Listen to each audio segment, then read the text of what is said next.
औज़ुबिल्लाहि मिनश्शैतानिर्रजीम बिस्मिल्लाहिर्रहमानिर्रहीम। दोस्तों अस्सलाम वालेकुम। लाहौर की एक खूबसूरत शाम और अशरफ आसमी एडवोकेट आपकी खिदमत में हाज़िर। दोस्तों, आपसे गुजारिश है कि अगर आपने अभी तक हमारा यूट्यूब चैनल सब्सक्राइब नहीं किया तो उसे सब्सक्राइब फरमा लें, बेल आइकन को क्लिक कर लें।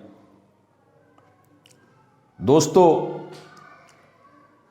आज हम जिस मौजू पर गुफ्तगू कर रहे हैं वो सर्विस अपील की टाइम लिमिटेशन के हवाले से है, सर्विस अपील की मियाद समात के हवाले से है। इसका फैसला नवंबर 2020 में, यानी कि रीसेंट फैसला है ये मैं आपकी खिदमत में पेश कर रहा हूँ, सुप्रीम कोर्ट ऑफ पाकिस्तान का। इस फैसले को chief justice of Pakistan justice Gulzar Ahmed ने लिखा। सुप्रीम कोर्ट ऑफ पाकिस्तान ने मियाद समात के हवाले से एक अहम फैसला दिया है जिसमें सर्विस ट्रिब्यूनल के फैसले को चैलेंज किया गया था। इस केस को justice Gulzar Ahmed, chief justice of Pakistan, justice Ijazul Ahsan और जस्टिस काजी मोहम्मद अमीन अहमद ने सुना। इस केस का फैसला जनाब chief justice of Pakistan justice Gulzar Ahmed ने लिखा। इस केस का अनवान था अजमेर शाह बनाम inspector general frontier core KP के वगैरह। इस केस की समाअत 8 अक्टूबर 2018 को हुई। इसका मुकदमा नंबर CPC 4862/2018 था।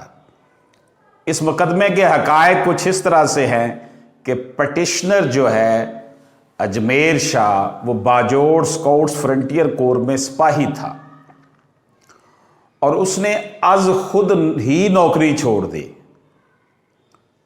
इसके खिलाफ महकमाना कार्रवाई फ्रंटियर कोर ऑर्डिनेंस 1959 यानी 1959 के सेक्शन 8C के तहत अमल में लाई गई। ट्रायल के बाद अजमेर शाह को डिसमिसल फ्रॉम सर्विस का हुक्म सुना दिया गया। इस फैसले में सुप्रीम कोर्ट ने वाज़ेह किया है कि जिस कानून के तहत मुलाजम को नौकरी से बर्खास्त किया गया हो तो उसे उसी कानून के अंदर रहते हुए अपील में जाना चाहिए, और अगर अपील के हवाले से कोई मियाद समात का मसला सामने आता है तो फिर इसके लिए उस कानून के अंदर रहते हुए मुतल्लिका अथॉरिटी से मियाद समात के हवाले से जो रिलीफ लेना हो उसको इस बाबत दरखास्त दी जाए, ना कि यह समझ लिया जाए कि मेरे जैसा एक केस ट्रिब्यूनल में ज़ेर समात है तो जब उसका फैसला आएगा तो तब वो उस फैसले को बुनियाद बनाते हुए ट्रिब्यूनल में जो है वो दायर करेगा केस अपना। इसका मतलब यह है कि जिस शख्स के केस की बुनियाद पर वो सर्विस ट्रिब्यूनल में पिटिशनर बना है उस शख्स ने तो अपना केस मियाद समात के अंदर किया था। अगर उस शख्स ने मियाद समात के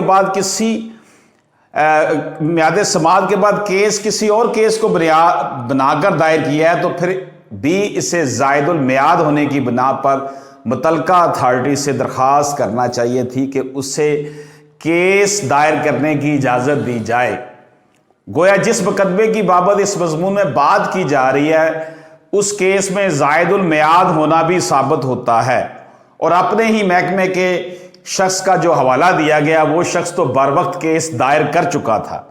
और फिर एक और सुप्रीम कोर्ट का फैसला दिया तो इसमें सिविल सर्वेंट्स रूल्स की बात थी, जबकि इस केस में तो स्काउट्स फ्रंटियर के ऑर्डिनेंस का नफाज है।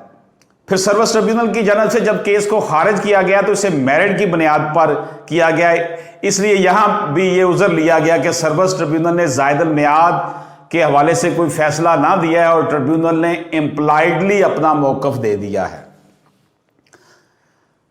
तो दोस्तों, ये सजा फ्रंटियर कोर ऑर्डिनेंस 1959 के सेक्शन 10 के तहत दी गई कि उसे dismissal from service Ajmer Shah को कर दिया गया था। पिटिशनर ने इस महकमाना कार्रवाई के खिलाफ कोई अपील ना की, लेकिन पिटिशनर ने सर्विस ट्रिब्यूनल के 29/11/2011 के फैसले को बुनियाद बनाते हुए ट्रिब्यूनल में पिटिशन दायर की, जिसे मुस्तरद कर दिया गया। सर्विस ट्रिब्यूनल के फैसले को बुनियाद बनाकर पिटिशनर ने अपील दायर की थी वो ये कि साबिक हवालदार मोहम्मद अली, जो बाजोड़ स्काउट्स में मुलाजम था, उसको डिसमिसल फ्रॉम सर्विस की सजा दी गई थी, जिसे ट्रिब्यूनल ने बाद में लाजमी रिटायरमेंट में बदल दिया था। पिटिशनर ने भी इंस्पेक्टर जनरल जो है उसको दरख्वास्त दी और जो इंस्पेक्टर जनरल FC था उसको दरख्वास्त दी। तो इस हवाले से दरख्वास्त दी कि उसे केस दायर करने की इजाज़त दी जाए। गोया जिस मुकदमे की बाबत इस मजमून में बात की जा रही है, उस केस में ज़ायदुल मियाद होना भी साबित होता है। और अपने ही महकमे के शख्स का जो हवाला दिया गया, वो शख्स तो बर वक्त केस दायर कर चुका था और फिर एक और सुप्रीम कोर्ट के फैसले का हवाला दिया गया कि उसमें सिविल सर्वेंट्स रूल की बात थी, जबकि इस केस में तो स्काउट्स फ्रंटियर के ऑर्डिनेंस का नफाज है। फिर सर्विस ट्रिब्यूनल की जानब से जब केस को खारिज किया गया तो उसे मेरिट की बुनियाद पर किया गया, इसलिए यहां भी उज़र लिया गया कि सर्विस ट्रिब्यूनल ने तो ज़ायदुल मियाद होने के हवाले से कोई फैसला नहीं दिया और ट्रिब्यूनल ने इम्प्लाइडली अपना मौकफ दिया है। ये सजा जो दी गई थी, इसमें यह सजा फ्रंटियर कोर के ऑर्डिनेंस के तहत दी गई थी और पिटिशनर ने इंस्पेक्टर जनरल FC के सामने अपील की, जो कि 31/11/2011 को मुस्तरद कर दी गई थी। इसके बाद पिटिशनर ने सर्विस ट्रिब्यूनल के सामने 1/7/2013 को अपील की, जो कि 23/11/2018 को ज़ायदुल मियाद होने की बिना पर खारिज कर दी गई। पिटिशनर के कौंसल ने बताया कि पिटिशनर साबिक हवालदार मोहम्मद अली के फैसले का इंतजार कर रहा था। जैसे ही फैसला सुनाया गया तो पिटिशनर ने महकमा में अपील दायर कर दी। यह अपील मेरिट पर खारिज कर देगी, लेकिन इसको मियाद समाअत की बिना पर खारिज नहीं किया गया। इस हवाले से पिटिशनर ने उस्मान अली चाचर बनाम मौला बख्श चाचर 2019 SCMAR 2043 का हवाला दिया, जिसमें 2 रुकनी बेंच ने मामला लार्जर बेंच को दिया था, जिसमें यह नुकता उठाया गया था कि क्या सर्विस ट्रिब्यूनल के सामने ये अपील काबिल समाअत है या नहीं, जबकि महकमा में अपील मियाद समाअत के बाद दायर की गई थी। अदालत ने पिटिशनर के कौंसल को सुना और रिकॉर्ड का जायजा लिया। यह एक तस्लीम शुदा हकीकत है कि पिटिशनर के खिलाफ कार्रवाई सेक्शन 8 ऑर्डिनेंस 1959 के तहत की गई और इस पर इल्जामात साबित हुए। इस पर डिसमिसल की पेनल्टी डाली गई। पिटिशनर पर यह पेनल्टी सेक्शन 10 जो है ऑर्डिनेंस 1959 का, उसके तहत डाली गई। इस ऑर्डिनेंस का सेक्शन 10 फेडरल हुकूमत को यह इख्तियार देता है कि वह अपील के हवाले से कवानीन बनाए। वफाकी हुकूमत ने इस नोटिफिकेशन के मुताबिक फ्रंटियर के रूल्स 1961 बनाए। इन रूल्स में यह कहा गया कि फ्रंटियर कोर का कोई भी मेंबर जिस पर सेक्शन 10 और रूल 14 के तहत कोई पेनल्टी डाली गई हो, तो वो 1 माह के अंदर अंदर अपील करेगा। 1959 के ऑर्डिनेंस और 1961 के रूल्स के मुताबिक यह एक हकीकत है कि पिटिशनर को महकमाना अपील उसके खिलाफ किए जाने के 1 माह के अंदर करना चाहिए थी, जबकि यह हकीकत है कि पिटिशनर ने 4 साल और 5 माह, यानी कितना अरसा गुजारा उसने, 4 साल और 5 माह के बाद वो जो है इसमें आया। उसने 4 साल और 5 माह गुजरने के बाद महकमाना अपील दाखिल की। पिटिशनर ने अपील के साथ महकमाना अपील की कॉपी नहीं लगाई थी, जबकि पिटिशनर के वकील ने हमारे सामने यह कहा कि महकमा के सामने अपील इसलिए दायर नहीं की चूंकि हवालदार मोहम्मद अली का केस ट्रिब्यूनल के सामने ज़ेर समाअत था। चूंकि हवालदार मोहम्मद अली की डिसमिसल को लाजमी रिटायरमेंट बदल दिया गया और अदालत के इस फैसले पर महकमा ने अमल किया। हमारे ख्याल में पिटिशनर की जानब से यह वजह काफ़ी नहीं है कि उसने इसलिए अपील नहीं की कि उसके जो है उसके महकमे के हवाले से किसी फ़ैसले का उसे जो था इंतज़ार था, क्योंकि वो ये देख रहा था कि साबिक़ हवालदार मोहम्मद अली का क्या फ़ैसला था, जबकि साबिक़ हवालदार मोहम्मद अली ने तो अपना केस मुकर्ररा मुद्दत में दायर कर दिया था। कानून इस बात को नहीं मानता कि कोई शख्स इस इंतज़ार में बैठा रहे कि तब वो अपना केस दायर करेगा जब इसके साथी का फ़ैसला आ जाए, जबकि रूल 14 वाज़ेह तौर पर बयान करता है कि महकमाना अपील जो है पेनल्टी डाले जाने के 1 माह के अंदर दायर की जाएगी। रिकॉर्ड से जाहिर होता है कि अपीलेट अथॉरिटी ने कोई ऐसा सर्टिफिकेट पेश नहीं किया जिससे यह साबित होता है कि उस अथॉरिटी की जानब से अपील दायर करने के वाले से मुद्दत में कोई इजाफा किया गया हो। पिटिशनर के कौंसल की जानब से यह कहना कि महकमाना अपील जो मुस्तरद की गई वो मेरिट पर हुई और अपील दायर किए जाने के वाले से मुद्दत में रियायत महकमा ने इम्प्लाइड दे दी, अपने रवैये से दे दी, यानी उसका जिक्र नहीं किया, लेकिन उन्होंने उसको टाइम लिमिटेशन को नहीं छेड़ा और इसके हवाले से कुछ नहीं कहा। सुप्रीम कोर्ट इससे इतफाक नहीं करती, क्योंकि रूल्स खुद ये तय करते हैं कि म्याद समाअत में छूट दिए जाने का तरीकाकार क्या है। पिटिशनर को चाहिए था कि वो म्याद समाअत के हवाले से अथॉरिटी को दरख्वास्त देते कि रियायत दी जाए। रिकॉर्ड ये जाहिर करता है कि पिटिशनर ने अपील दायर करने के लिए अथॉरिटी की म्याद समाअत में रियायत किए जाने के हवाले से कोई दरख्वास्त नहीं दी थी। ये एक तस्लीम शुदा कानून है कि जब कानून किसी खास अंदाज में काम करने का कहता है तो फिर उस अंदाज में ही वो काम किया जाता है। इस हवाले से अदालतों के फैसले मौजूद हैं, जैसे कि हनीफ अब्बासी बनाम Imran Khan case PLD 2018 SC 189 वगैरह है। हमने ये भी नोट किया कि म्याद समाअत के हवाले से इजाफा किए जाने के हवाले से अथॉरिटी के पास अख्तियारात हैं, इसलिए हम समझते हैं कि यहाँ पर प्रिंसिपल ऑफ एम्प्लॉयड लागू नहीं होता। जिस केस का हवाला पिटिशनर दिया है कि उस्मान चाचर वगैरह का, वो केस इस केस पर अप्लाई नहीं होता, क्योंकि वो सिविल सर्वेंट के हवाले से था, जबकि इस पर ऑर्डिनेंस 1959 अप्लाई होता है, जो कि सिविल सर्वेंट रूल से बहुत मुख्तलिफ है। हम ये समझते हैं कि ट्रिब्यूनल ने सर्विस अपील दुरुस्त तौर पर म्याद समाअत पर खारिज की है। ये समझते हैं कि ट्रिब्यूनल ने सर्विस अपील दुरुस्त तौर पर म्याद समाअत पर खारिज की है, बस ये पिटिशन खारिज की जाती है। सुप्रीम कोर्ट ऑफ पाकिस्तान ने ये अपील खारिज कर दी। दोस्तों हुआ ये, अब मैं इसको कंक्लूड करता हूँ, ये जो फैसला रिसेंट फैसला है चीफ जस्टिस ऑफ पाकिस्तान का कि एक शख्स अजमेर शाह जो कि सिपाही था फ्रंटियर कोर में FC में, उसने नौकरी पे आज खुद जाना छोड़ दिया।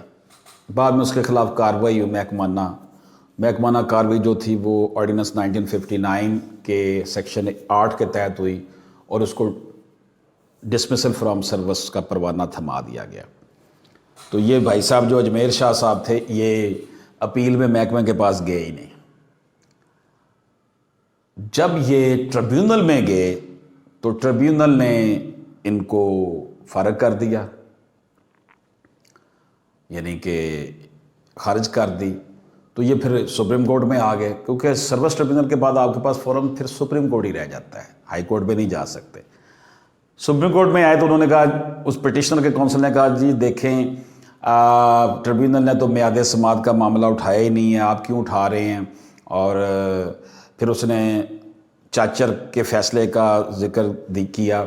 हालांकि सुप्रीम कोर्ट के ऑनरेबल जजेस ने यह कहा कि ये जिस फैसले का आप हवाला दे रहे हैं वो सिविल सर्विस के जो रूल्स हैं, सिविल सर्वेंट्स के रूल्स हैं, उसके तहत किया गया था। आपका जो केस है वो फ्रंटियर कोर ऑर्डिनेंस 1959 के तहत है, इस पे वो रूल्स अप्लाई होंगे। तो जिस केस की बुनियाद पर इसने चैलेंज किया था कि जी मोहम्मद अली जो था उसी के महकमे का साबिक़ हवालदार, उसकी डिसमिसल फ्रॉम सर्विस को कंपलसरी रिटायरमेंट में तब्दील कर दिया गया था, तो मुझे भी किया जाए। तो ऑनरेबल कोर्ट ने कहा कि जिस शख्स की बुनियाद का फैसले की बुनियाद पर आप हमारे पास आए हैं, वो शख्स तो खुद विद इन टाइम अपना केस फाइल कर चुका था, लेकिन आपने नहीं किया। इसने कहा जी हम इंतज़ार कर रहे थे कि उसका फैसला होगा। तो अदालत ने ये कहा कि ये कानून इस बात की इजाज़त नहीं देता कि आप इंतज़ार करते रहेंगे कब आपके किसी कोलीग का फैसला हो उसी तरह के केस में, तो तब आप अदालत पे जाएं। तो दोस्तों सर्विस ट्रिब्यूनल की अपील जो थी उसके ख़िलाफ़ petitioner supreme court of Pakistan गया और सुप्रीम कोर्ट ऑफ पाकिस्तान ने उसकी जो है वो अपील खारिज कर दी और ये कहा कि आपने टाइम बार्ड किया, 1 माह के अंदर अंदर आपको अपील में जाना चाहिए था, महकमाना अपील में आप नहीं गए। और फिर आप अगर ये स्टांस ले रहे हैं कि जनाब उस शख्स के फ़ैसले का इंतज़ार कर रहे थे, हवालदार के फ़ैसले का, तो हवालदार का फ़ैसला जो भी आया उसको उन्होंने कंपल्सरी रिटायरमेंट कर दिया। लेकिन ये है कि उसकी अपील टाइम बार्ड नहीं थी, उसने विदिन टाइम की थी। जिसको आप फॉलो कर रहे हैं उसकी आप फिर सारी बातें फॉलो करते हैं ना आप। बहरहाल एनी हाउ ये एक लेटेस्ट फ़ैसला था, तो मैंने सोचा कि इसको मैं तैयार करूँ आप लोगों के लिए। इससे मुझे भी फ़ायदा है, आप लोगों को भी फ़ायदा है, जनरल पब्लिक को फ़ायदा है, जो हमारे दोस्त मुख्तलिफ डिपार्टमेंट्स में जॉब कर रहे हैं, मेरे वकला बहन भाई जो हैं, उनके लिए भी ये फ़ायदे का अमल है। तो दोस्तों इजाज़त दीजिए, अल्लाह हाफ़िज़।